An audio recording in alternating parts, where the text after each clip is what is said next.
হে প্ৰাণ কৃষ্ণ তুমি বিনে আন নাহি অনাথৰ নাথ অভয় চৰণে শৰণে পখিলো কৃপা কৰা জগন্নাথ।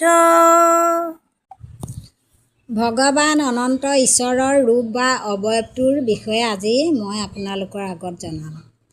বিশ্ব ব্ৰহ্মাণ্ডৰ প্ৰসিদ্ধ তথা বিৰাট পুৰুষৰ ভয়ংকৰ অৱয়ৱৰ ভিতৰত মায়াকে ধৰি 16বিধ বিকাৰ, 10 ইন্দ্ৰিয় আৰু ত্ৰিভুৱন অৱস্থান কৰি আছে।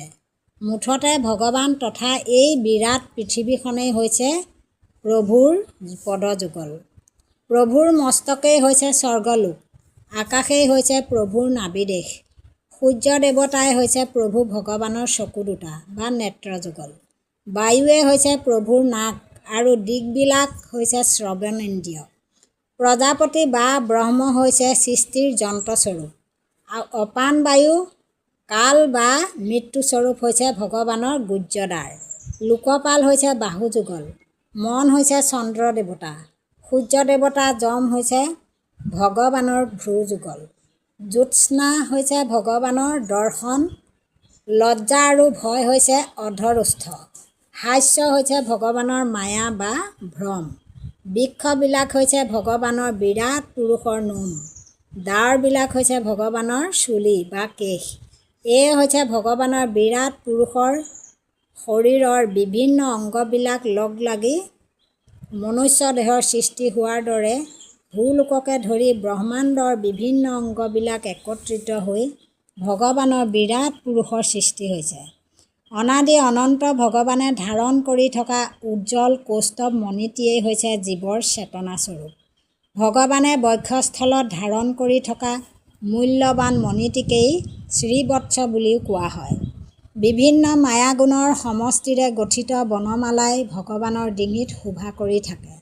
সোণালী ৰঙৰ ধাৰণ কৰি থকা বসনখণ্ড হৈছে বেদস্বৰূপ, ওমস্বৰূপ হৈছে ধাৰণ কৰি থকা ব্ৰহ্মসূত্ৰ, কৰ্ণৰ মকৰ কুণ্ডল হৈছে সংখ্যা আৰু যোগস্বৰূপ। তদুপৰি ভগৱানৰ বিৰাট পুৰুষে ব্ৰহ্মক ধাৰণ কৰি থাকে। সকলো জীৱৰ কাৰণে নিৰ্ভয়তা প্ৰদান কৰা অলংকাৰস্বৰূপ হৈছে ধাৰণ কৰি থকা শিৱৰ মুকুট।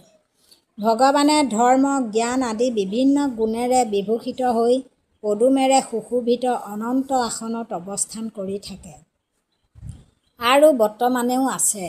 সৰ্বশক্তিমান ভগৱানে প্ৰাণবায়ুস্বৰূপ গদা, পবিত্ৰ গংগাস্বৰূপ শংখ, তেজ বা অগ্নিস্বৰূপ সুদৰ্শন চক্ৰ, তমোগণৰ স্বৰূপ আকাশ আৰু কালস্বৰূপ সাৰংগ ধাৰণ কৰি থাকে। জ্ঞানীসকলে ইন্দ্ৰিয়বিলাকক শৰ বা দিলাস্বৰূপ জ্ঞান কৰে।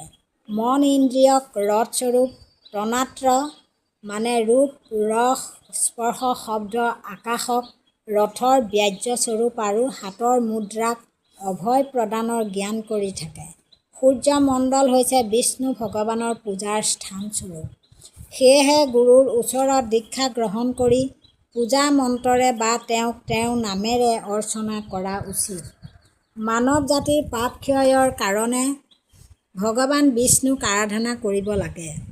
ভগৱান বিষ্ণুৰ হাতৰ তলুৱাত দৃশ্যমান পদ্ম হৈছে দৃশ্যমান পদ্ম হৈছে ঐশ্বৰ্য আদি 6 গুণৰ প্ৰতীক। ধৰ্ম আৰু যশৰ প্ৰতীক হৈছে চামৰ আৰু বিচনী। ভগৱানৰ শিৰ প্ৰদেশত ধাৰণ কৰি থকা ছত্ৰ হৈছে বৈকুণ্ঠপুৰী। ভগৱানৰ গৰুৰ বাহন হৈছে বেদত্ৰয়স্বৰূপ আৰু তেওঁ স্বয়ং যজ্ঞস্বৰূপ পৰমেশ্বৰ। তেওঁ অবিচ্ছেদ্য শক্তি হৈছে ভগৱতী আৰু মুখ্য অনুচৰ হৈছে বিশ্বক্সেন। তন্ত্ৰ হৈছে তেওঁ অৱয়ব। বিখ্যাত গুণ হৈছে অনিমা আদি অষ্ট অনুচৰ, তদুপৰি নন্দ আদি অন্যান্যসকল। সৰ্বশক্তিমান ভগৱানক বাসুদেৱ, সংকৰ্ষণ, প্ৰদ্যুম্ন আৰু অনিৰুদ্ধ এই শ্ৰেষ্ঠ 4 মূৰ্তিৰ অভিব্যক্তি বুলি কোৱা হয়। মহাতত্ত্ব ৰূপে অৱস্থান কৰি সম্পূৰ্ণভাৱে নিজ মায়াৰ বলত ভগৱানে জগত সৃজন কৰে। ইয়াৰ দ্বাৰা চেতন, অৱচেতন, অচেতন আৰু আত্ম অনুভূতি প্ৰকাশ পাই থাকে। ভগৱানৰ অংগবিলাক, অনুচৰবিলাক, অস্ত্ৰ-শস্ত্ৰ আৰু পৰিধান কৰা অলংকাৰ বা ভূষণবিলাকৰ দ্বাৰা তেওঁ 6টা বিশেষ গুণক চিহ্নিত কৰা হৈছে। ভগৱানৰ এনে গুণবিলাক মুঠতে 4টা ৰূপত ভাগ কৰা হৈছে। উপৰোক্ত ভগৱান স্বয়ং বেদৰ মূল হিচাপে দীপ্তিমন্ত আৰু নিজ গৌৰৱত গৌৰৱান্বিত যদিও তেওঁৱেই নিজ মায়াৰ দ্বাৰা বিভিন্ন নাম ধাৰণ কৰি এই বিশ্ব ব্ৰহ্মাণ্ডক সৃষ্টিও পালন আৰু সংহাৰ কৰি থাকে। যদিও তেওঁ সচেতনতাই সকলোৰে মন আৱৰি নাথাকে, শাস্ত্ৰই যদিও তেওঁক বিভিন্ন ৰূপত ব্যাখ্যা কৰে, তথাপিও ভগৱানৰ ভক্ত আৰু উপাসকসকলে নিজৰ আত্মাৰ ভিতৰতেই ভগৱানক অনুভৱ কৰে। হে অৰ্জুন সখা কৃষ্ণ, তুমি বিঞ্চি বংশৰ সাৰস্বৰূপ, বিঘ্নকাৰী ক্ষতবংশ সংহাৰ কৰোঁতা, তোমাৰ শক্তি অক্ষয়। হে গোবিন্দ, তোমাৰ গুণ গান গাই গোপ-গোপীসকলে আৰু নাৰদ আদি ভক্তসকলে তোমাৰ কথাকেই চিন্তা কৰি থাকে। তুমি আমাক তথা ভক্তসকলক ৰক্ষা কৰি থাকিবা। যিজন ব্যক্তিয়ে প্ৰাতঃকালত শয্যাৰ পৰা উঠি একান্ত মনেৰে তোমাৰ চৰিত্ৰকে গুণগান কৰে, সেইজন ব্যক্তিয়ে ব্ৰহ্মক নিজ অন্তৰ মন্দিৰত ধাৰণ কৰিবলৈ সমৰ্থ হয়। ধন্যবাদ।